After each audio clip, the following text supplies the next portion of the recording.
Today's Bible reading is taken from Hebrews chapter 4, verses from 1 to 16. Hebrews chapter 4, verses from 1 to 16. Therefore, since the promise of entering his rest still stands, let us be careful that none of you have been found to have fallen short of it. For we also have had the gospel preached to us, just as they did, but the message they heard was of no value to them, because those who heard it did not combine it with faith. Now we who have believed enter that rest, just as God has said. So I declared on oath in my anger, they shall never enter my rest. And yet his work has been finished since the creation of the world. For somewhere he has spoken about the seventh day in these words. And on the seventh day God rested from all his work.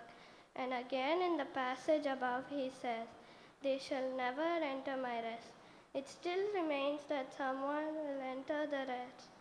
And those who formerly had the gospel preached to them did not go in because of their disobedience.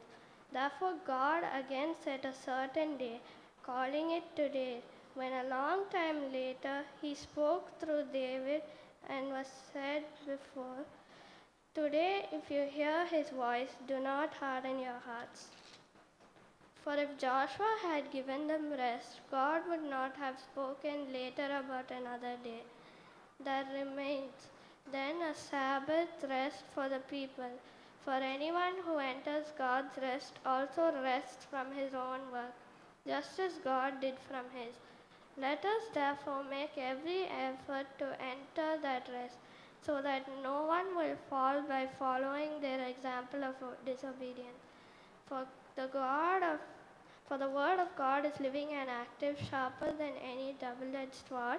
It penetrates even to dividing soul and spirit, joints and marrow. It judges the thoughts and attitudes of the heart. Nothing in all creation is hidden from God's sight. Everything is uncovered and laid bare before the eyes of him to whom we must give account. Therefore, since we have a great high priest who has gone through the heavens, Jesus the Son of God, let us hold firmly to the faith we profess. For we do not have a high priest who is unable to sympathize with our weakness, but we have one who has been tempted in every way, just as we are, yet without sin.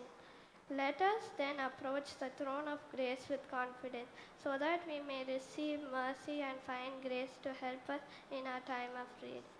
Here ends the Bible reading. Praise be to God.